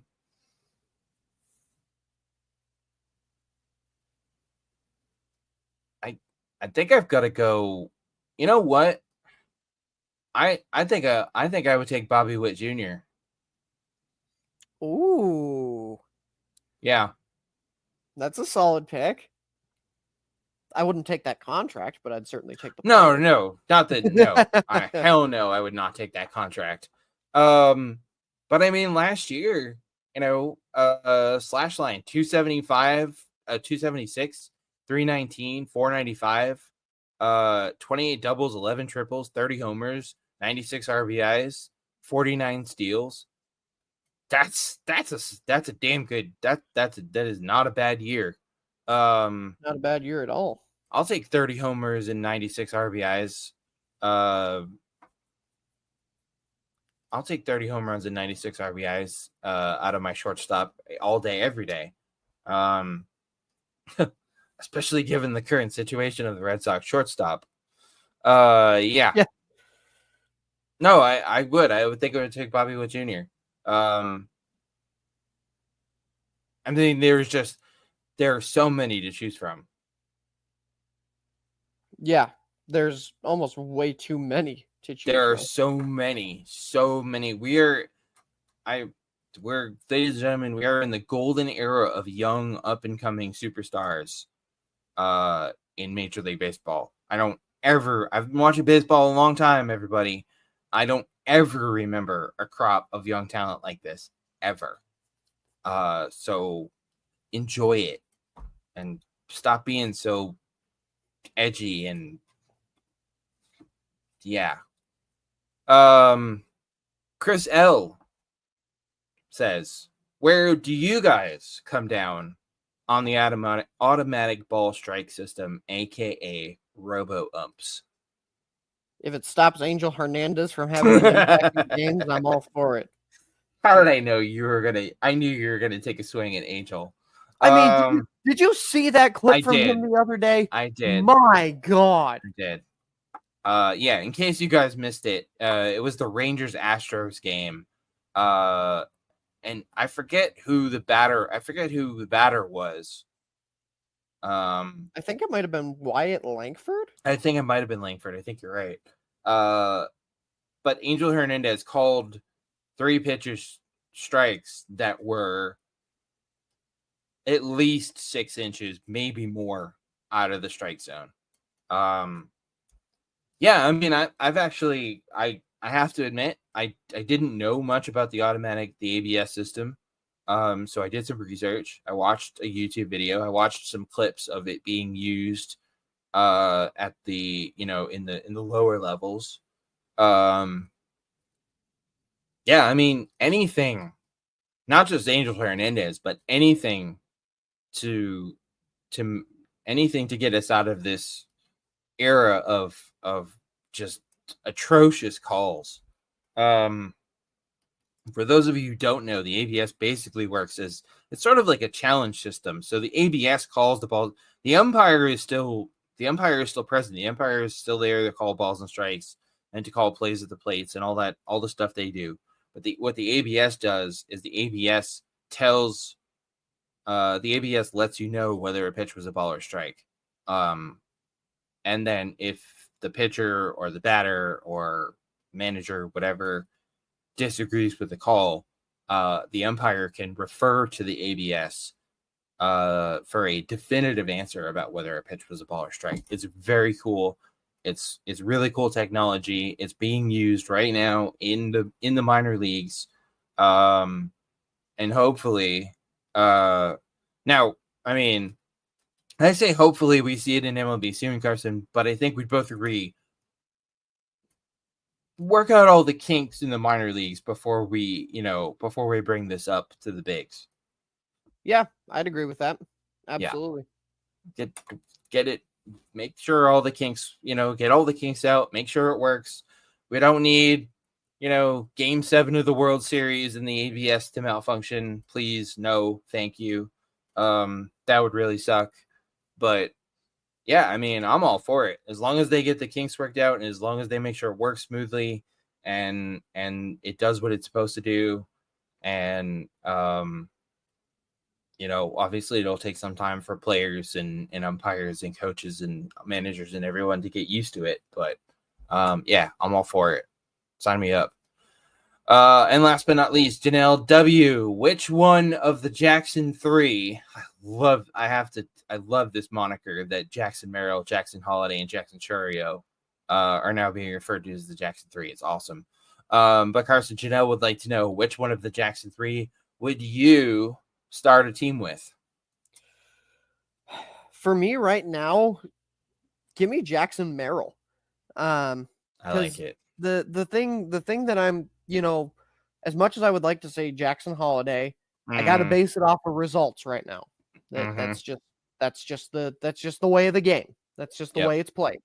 And Jackson Merrill right now is on an absolute tear, hitting 300 average, 397 on base percentage. So I know I'm getting somebody who can hit and get on base pretty darn well. I think for me right now, it's a no-brainer, Jackson Merrill. Yeah. Yeah. I mean, I would love to say Jackson Holliday, for his potential, but, yeah. Jackson Holliday needs to show me something first before I'm taking him to start my team.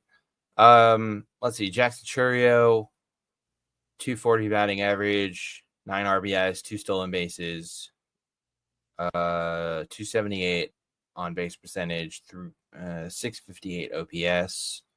Okay. I mean,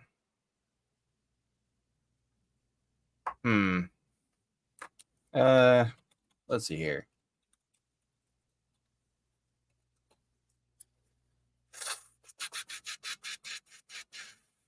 Yeah, you know what? Yeah, I mean, if we're going purely strictly based off results, then yeah, I think Jackson Merrill is I think Jackson Merrill is actually kind of a no-brainer.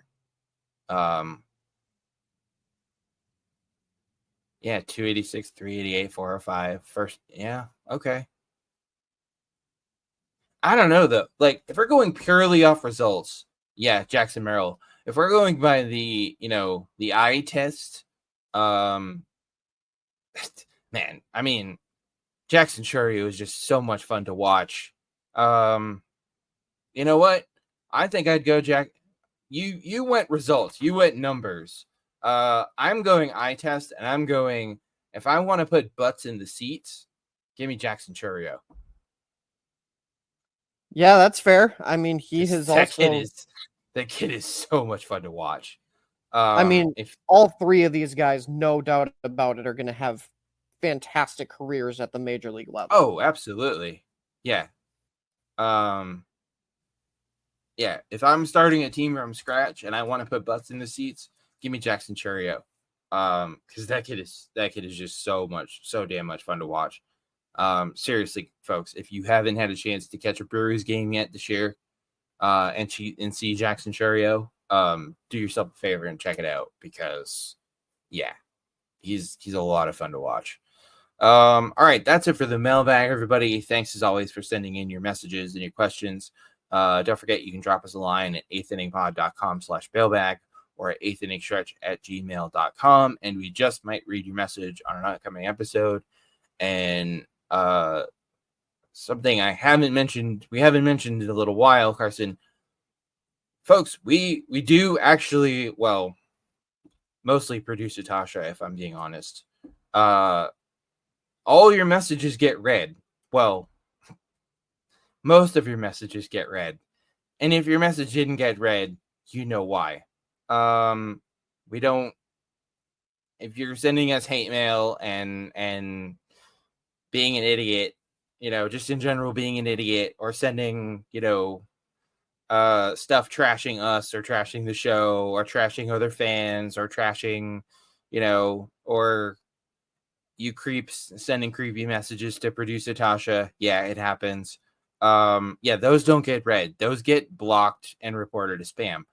However, all of you who do things the right way, we do read all your messages. We try to read as many of, we read 5 or 6 of these on the show every week. We try to read as many of them on the show as we possibly can. And in response to that, we are, yes, a lot of you have been asking. Yes, we're absolutely planning on doing at least doing another mailbag special, maybe more than one this season. So yeah, we are going to do it. Yeah, because we just get so many. You guys are awesome. Carson, we would both definitely agree that our fans, they crush the mailbag every single time. Absolutely. And the mailbag special is always one of my favorite episodes of the year because it's just so much fun to see what you guys come up with. Yeah, we love the mailbag special. Yeah, so stay tuned for that. I don't know, maybe we'll do that next week. We'll see. We'll see how the news cycle is going next week. As we start to really kick the season into high gear here. All right, but that's it for the mailbag. Real quick, some must-watch games. Sorry, I had this pulled up. Some must-watch games this week. We've got all of these that I'm about to read off. All these series start Monday. Or these games have already been played, depending on when you're listening to this. But starting Monday, we've got the Twins at the Orioles. Great series. We've got the Rangers, who have the defending World Series champion Rangers, who they've scuffled a little bit out of the gates. They head to Detroit to take on the surprising Tigers. And then we've got also starting Monday, we've got the Cubs visiting Arizona to take on the defending NL champion Diamondbacks. NLCS preview, maybe. And then starting Friday, we've got the Brewers heading to St. Louis to take on the Cardinals. And Carson, that Milwaukee-St. Louis rivalry is always fun to watch. Absolutely. It's always fun. And I know that all of you are probably expecting. The people want a tankathon. I know the people want it, but I still feel like it's just a little bit too early. Yeah. Things still have got to shake out a little bit before we can declare a series a tankathon. Yeah. No, I agree. We're still way too early. We haven't even made it through a whole month of the season yet.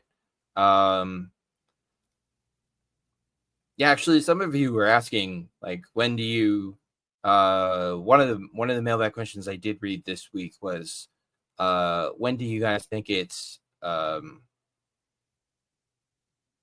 do you guys think is a good, when do things really start to shake out in terms of baseball, because it's just a long season? And Carson, I've always been of the mind that you got to wait at least until into May before you really know how things are going to shake out. Yeah, I would agree with that. And usually with Tankathon, I try and wait till May or till at least the end of April, because then you can really kind of see what things look like. Yeah, end of April, beginning of May, I think, is when things really start to shake out. When you really start to see really start to see that separation. I mean, it's baseball, ladies and gentlemen. It's probably the most unpredictable sport there is. But generally speaking, that's when you really start to see things shake out. So be patient. You will get Carson will bring back the Tankathon this year. We just gotta wait a little while. Carson, I'm gonna let you go first on one last thing because mine's a little bit longer and in depth. So take it away. Yeah, I mean, with my one last thing, not exactly still sports related, but not exactly baseball related. As some of you Geez, here come the angry emails.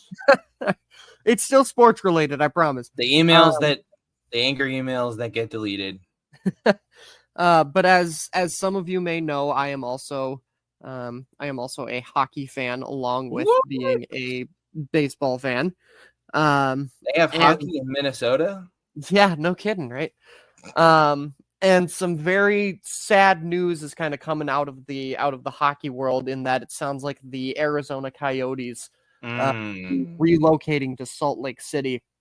And the people that I feel the most bad for in this situation are the fans and the players.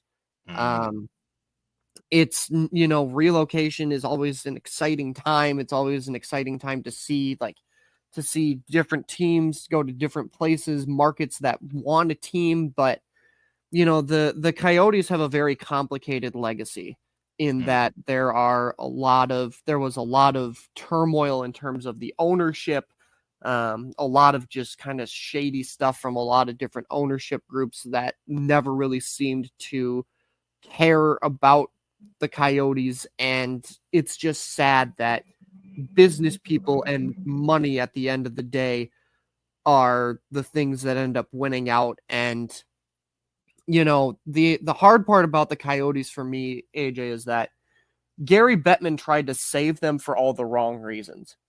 That always driven by the money. That was all he thought about as he was working so hard to get that team saved and keep it in Arizona.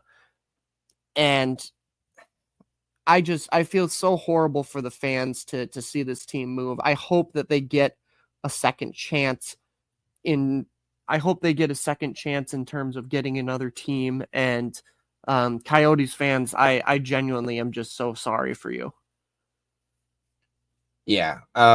Relocation is kind of one of those weird things in sports, because it's obviously it's exciting for the market, for the team, the city and the market that's getting the team, and it sucks and it's heartbreaking for the city and market and fans that are losing the team. The Coyotes fans are the ones that are getting the worst end of this whole thing. I mean, it's probably obviously not easy on the players either, but it's the worst for the fans. The Coyotes, basically ever since, like, from the moment they moved to Arizona, because they moved to Arizona, they were the original incarnation of the Winnipeg Jets. And they moved to Arizona, and it's been one. They've had a string of bad owners. They've had a string of owners who just didn't care about the team and mismanaged it. They've, bounced around to different arenas. They've played in Phoenix. They've played in Glendale. Now they're playing at, Mullet Arena at Arizona State, which is just embarrassing for a major league team to have to, basically be forced to play in a college arena. No disrespect to Arizona State or their arena or their team, but an NHL team, I mean, Carson, that would be like, well, here's a good example in baseball. That would be like the Oakland A's playing at a AAA stadium. Huh, yeah, interesting. Oh, funny how that happens. Thankfully, that's never going to happen. No, a major league, an MLB team will never have to play in a AAA stadium. But no, seriously, that's kind of the same thing. So this obviously sucks for Coyotes fans. And I've seen there's been a lot of, There's been a lot of stuff on social media about this, obviously, and I've seen way too many people talking about, blaming this on Coyotes fans. Yeah, guess what? This isn't the fans' fault. Coyotes fans have showed up and showed out for their team basically from day one. Coyotes fans have supported their team through all of this drama. This is not their fault. This is not the current owner. This is the previous ownership's fault. This is Gary Bettman's fault, who, like Carson alluded to, tried to save this team for all the wrong reasons. The only reason Gary Bettman tried to save the Phoenix, Arizona Coyotes was for his, to spare his own fragile ego, because he didn't want to admit that the whole thing had been an abject failure. As far as where the Coyotes are going, moving to Salt Lake City, Carson, I'll admit, I have never been to Salt Lake City. I don't know a whole lot about the Salt Lake City, in term as far as being a sports market. I mean, obviously they have the Utah Jazz. I don't know what Salt Lake City is like as a sports market, but hopefully, the Utah fans embrace, their new team. Have we heard any word? Are they keeping the Coyotes nickname? That we have not heard as of yet. Yeah, I was gonna say I haven't seen anything about that. I mean, Utah Coyotes. I don't know. I don't know how I feel about that.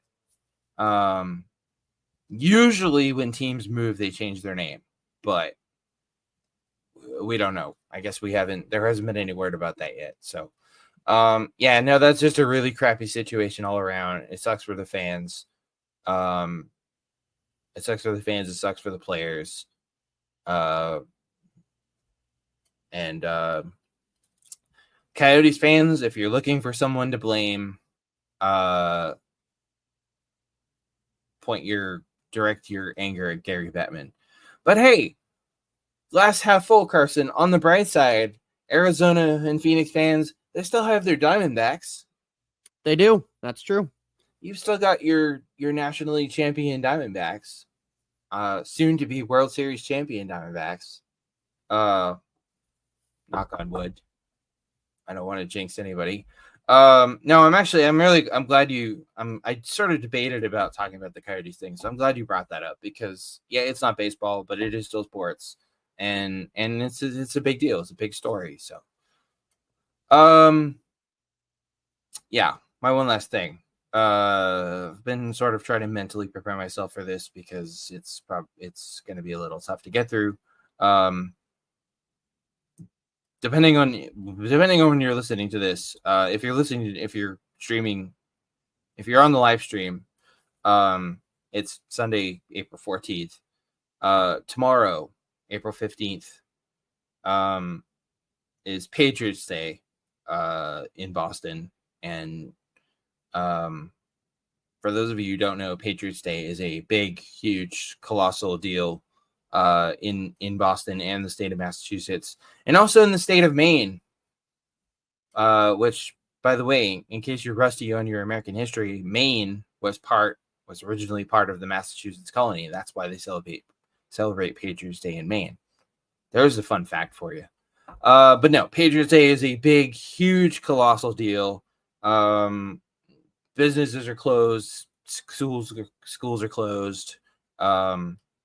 And with Patriots Day also comes the annual running of the Boston Marathon, which, if I'm not mistaken, I believe this year is the 126th running of the Boston Marathon. Yeah, so they've been running the Boston Marathon. Is, if I'm not mistaken, the oldest marathon in the U.S. They've been running this thing since 1897. So anyways, yeah, Patriots Day. Patriots Day is the annual running of the Boston Marathon. And it's been, believe it or not, it's been 11 years. Actually, tomorrow will be the exact 11-year anniversary of the Boston Marathon bombing. and you guys, anyone who's, listened to the show for any time, you guys have heard me talk about the Boston Marathon bombing and being in Boston and having gone to the Red Sox game that day. Because with Patriots Day also comes the Red Sox play. The Red Sox play a morning game. They play an 11 a.m. game. As the marathon is going on, it's tradition. It's a really cool tradition. But you guys have heard me talk about 2013 and being in Boston on Patriots Day, on the day of the marathon bombing, and everything that went along with that. And the 2013 Red Sox, and how they banded together, and they banded together with each other, they banded together with the city, and how that 2013 Red Sox team was exactly what the city of Boston needed, in the wake of such an awful tragedy. And ultimately went on to win the World Series, went on in a extremely unlikely and unexpected run, and won the World Series. You guys have heard me talk about that before. But this is Patriots Day is every year since 2013. It's a little rough. It's a tough day. Because of the memories and the reminders of what happened 11 years ago. But this year I want to do something a little different, and I want to all my friends and family and everything in Boston, and everyone and the Red Sox and everyone going to the marathon and everyone running the marathon. Have fun, be safe, and remember what happened 11 years ago. Don't dwell on it, but remember it. And I think we would all do well to use the 2013 Red Sox as an example of how sometimes on the rare, sometimes on rare occasions, it's sports and baseball in particular in this case are bigger than just baseball's bigger than baseball. Sports are bigger than sports sometimes, and sometimes sports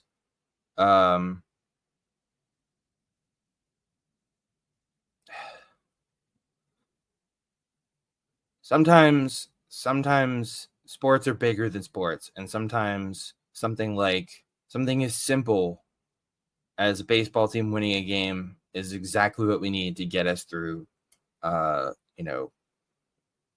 us through the dark times.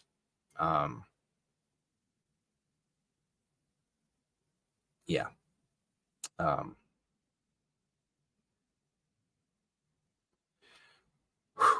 Yeah. Yeah, well said. I mean, the old FDR quote that we have, the old FDR quote of the only thing left to fear is fear itself. And like you said, it's an important thing to remember, but don't let it control you. Yeah, exactly. That's what I'm getting. Yeah, thank you, Carson. That was the point I was trying to make. I got what you were trying to do. Well, no, I don't want people to think when I'm saying don't dwell on things. I mean, obviously that's easier said than done, especially for anyone who's ever been affected by anything like this. The families and friends, in this case, of people who were injured or lost their lives in 2013. Yeah, no, I got what you were going for, but that's not a that wasn't a don't dwell on and get over it thing. That was a don't let it affect you. Don't let it dictate the way you live your life. Don't let it don't let it drag you down. Don't let it change the way you live your life as much as possible, because when that happens, that's when the people like the assholes who set off those bombs at the finish line of the marathon in 2013, that's when they get what they want. That's when they win. Exactly. Yep. Screw them. All that people like that want is for people to live the rest of their lives in fear. Exactly. And you know what? Life is too damn short to live your life in fear. Yeah. 110% agree. Because, spoiler alert, everybody, we only get to ride this crazy ride once. Any kind of fear, not just, not just this kind of fear that we're talking about, any kind of fear. Any kind of fear that holds you back from doing what you want or being happy. Yeah, anyways, we don't want to not to get too deep here on a Sunday morning, but yeah, no, seriously, I will be watching the Boston Marathon tomorrow, like I always do, and watching the Red Sox game, the early Red Sox game. And if any of you ever have the opportunity to go to Boston on Patriots Day, and either to catch the Red Sox game or to go to the marathon, to go to the finish line, or anywhere along the marathon route, and cheer on, the people running the marathon, I would highly recommend it. But yeah, anyways, that's where we're at with that. And that's all we got for you guys. Thanks everybody ever so much for tuning in. Don't forget, you can catch us live here every Sunday on YouTube, Twitter, and Twitch. You can also tune in Mondays or anytime, and catch us on demand wherever you get your podcasts at Linktree/8th Inning Stretch. Don't forget to follow us on 8th Inning Pod, at 8th Inning Pod on Twitter. And for more, including our newsletter blog, 2 Strike Count, which you can get delivered right to your inbox every Monday, Wednesday, and Friday by subscribing, head to 8thinningpod.com. And if you're so inclined, support the show. Help us keep making awesome baseball content for you guys by either using the QR code in the top right-hand corner of your screen or by going to 8thinningpod.com/donate. One last quick thing before we go. Last week, I talked about, I told you guys that we were going to have a release date for the first episode, the premiere episode, ladies and gentlemen, of our all new documentary series, and my passion project, the Book of Baseball. I promised you a release date. We don't have one. We haven't put one out yet, but we're going to, maybe today, maybe tomorrow, definitely this week. So stay tuned for that. But yeah, that's all we got for you guys. Thanks as always for tuning in, for supporting us, for reading the blog, for subscribing to the blog, for playing the Home Run Derby game, all of it. You guys rock. You're the best fans in the biz. And we couldn't do it without you. So on that note, everybody have an awesome week. And remember, as always, take care of yourselves and take care of each other.